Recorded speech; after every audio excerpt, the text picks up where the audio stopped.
sebagai ketua kelompok. Saya Doni Bele. Saya Manit. Dan saya Rosita. Kami akan mepresentasikan daur fosfor yang tergolong dalam daur biokimia. Oke, jadi sebelum kita mulai ke pembahasan siklusnya, teman-teman harus tahu dulu nih, apa itu daur fosfor. Daur fosfor merupakan salah satu daur biogeokimia di mana akan ada terjadi proses perubahan fosfat dari yang awalnya berbentuk fosfat anorganik menjadi fosfat organik, kemudian kembali lagi menjadi fosfat anorganik, dan begitu terus-menerus tanpa ada jeda waktu. Seperti namanya, yaitu daur fosfor, kunci utama ketika siklus ini berlangsung adalah fosfor itu sendiri. Fosfor merupakan mineral penting yang dapat dijumpai pada hewan dan tanaman, serta juga bisa ditemui dalam tanah, air, dan sedimen. Tapi teman-teman harus ingat ya, kalau fosfor itu tidak bisa ditemui dalam kandungan udara. Meskipun fosfor ini penting bagi kehidupan kita, tapi fosfor itu cukup sulit untuk diperoleh loh. Ya karena itu tadi, fosfor biasanya terkunci dalam bentuk batuan atau mineral dalam tanah. Sehingga untuk memperoleh fosfor itu, maka batuan tersebut harus dipecahkan atau dihancurkan terlebih dahulu. Itulah sebabnya mengapa daur fosfor lebih lama dibandingkan dengan siklus-siklus lainnya. Bahkan, fosfor merupakan unsur yang paling sedikit dan terbilang langka, karena keberadaannya yang sebagian besar terkunci dalam mineral tertentu dan sulit untuk dimanfaatkan oleh kehidupan. Setelah mendengar tentang apa itu daur fosfor, teman-teman juga harus tahu nih, fosfor terbagi atas dua bentuk senyawa. Yang pertama, senyawa fosfat anorganik. Senyawa ini bisa dijumpai pada benda mati seperti air, batu, tanah, dan bukan udara. Yang kedua, senyawa fosfat organik. Senyawa satu ini berasal dari sisa-sisa makhluk hidup dan atau sisa ekskresi hewan seperti urin dan feses. Setelah mendengarkan penjelasan mengenai pengertian fosfor dan bentuk-bentuknya, kita menjadi tahu bahwa fosfor itu sangat diperlukan oleh makhluk hidup. Karena keberadaannya yang sangat penting, maka setiap makhluk hidup di bumi harus memenuhi sumber fosfor mereka. Lalu, bagaimanakah siklus ini berjalan? Bagaimana siklus fosfor ini bisa memenuhi kebutuhan makhluk hidup? Nah, kali ini saya akan membahas mengenai tahapan-tahapan daur fosfor yang terjadi di suatu ekosistem. Daur fosfor memiliki 4 tahapan penting. Kita singkat menjadi 4P. Ada pelapukan, penyerapan, pengonsumsian, dan penguraian.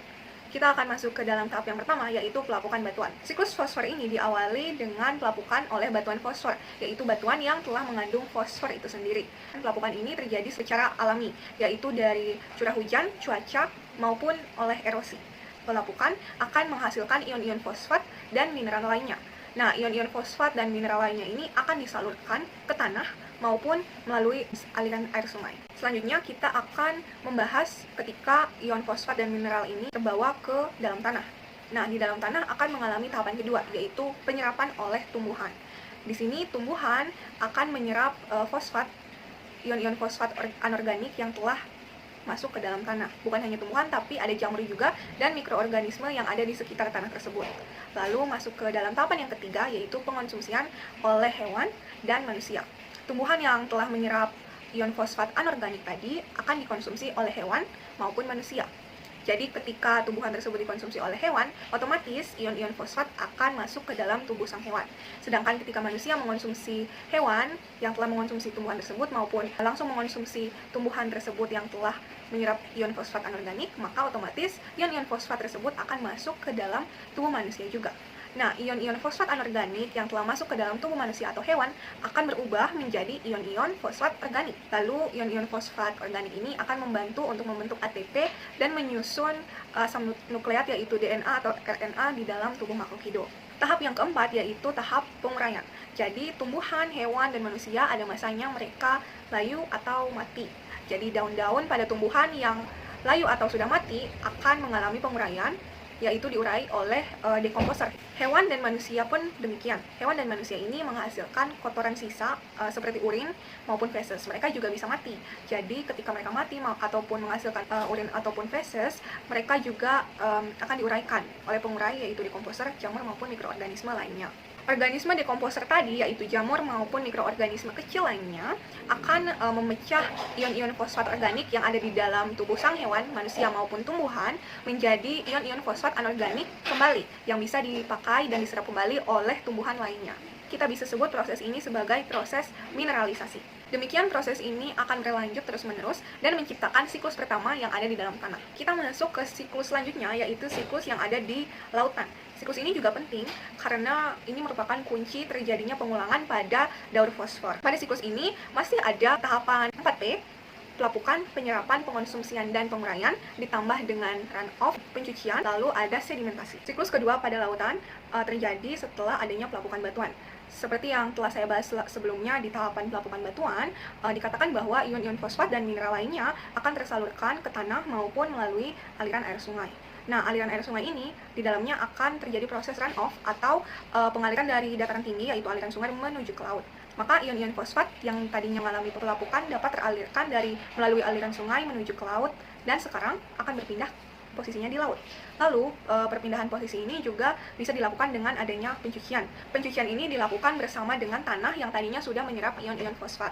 Padatan tanah dan pelarut yaitu air laut akan berkontak, sehingga ion fosfor yaitu zat terlarut di dalam padatan tanah akan berpindah menjadi larut ke dalam pelarut yaitu air laut. Disitulah disebut dengan pencucian, sehingga fosfor yang ada di dalam tanah tadi sudah berpindah dong ke dalam air laut. Setelah pencucian, di dalam air laut akan terjadi sisanya yaitu 3P, penyerapan, pengonsumsian, dan penguraian. Penyerapan bisa dilakukan oleh tumbuhan-tumbuhan laut seperti alga, lalu tumbuhan laut tersebut bisa dikonsumsi oleh hewan-hewan laut, kemudian tumbuhan dan hewan laut tersebut akan mati dan terurai oleh dekomposer. Nah, di sini ada letak perbedaannya. Jika tadi di tanah mengalami proses mineralisasi di mana fosfat organik akan berubah menjadi fosfat anorganik dan kembali mengalami penyerapan, tapi di sini fosfat organik yang telah diubah menjadi fosfat anorganik akan mengalami pengendapan di dasar laut atau kita sebut dengan proses sedimentasi. Proses sedimentasi ini akan menghasilkan batuan fosfor baru, maka ada kemungkinan bahwa batuan ini akan dibawa ke daratan untuk digunakan kembali dalam daur fosfor berikutnya. Dan benar saja akan ada kemungkinan ketika terjadi pengangkatan geologis, ketika air laut mengalami penurunan dan dasar laut mengalami kenaikan, sehingga batuan fosfor baru yang telah tertumpuk di dalam dasar lautan tersebut akan naik ke permukaan dan menjadi ekosistem darat, sehingga akan terjadi kembali daur fosfor secara berulang-ulang. Nah, itu tadi penjelasan mengenai tahapan-tahapan daur fosfor. Ingat ya, ada 4 tahapan umum: pelapukan batuan, penyerapan, pengonsumsian, dan penguraian. Setelah semua yang dijelaskan, kita jadi tahu fungsi fosfor yang berguna bagi makhluk hidup, yaitu sebagai pembentuk ATP dan penyusun asam nukleat. Namun, ternyata fosfor memiliki dampak buruk juga loh. Oleh karena itu, kelompok kami telah membuat sebuah lagu mengenai dampak buruk dan dampak baik dari fosfor. Dengarkan baik-baik ya.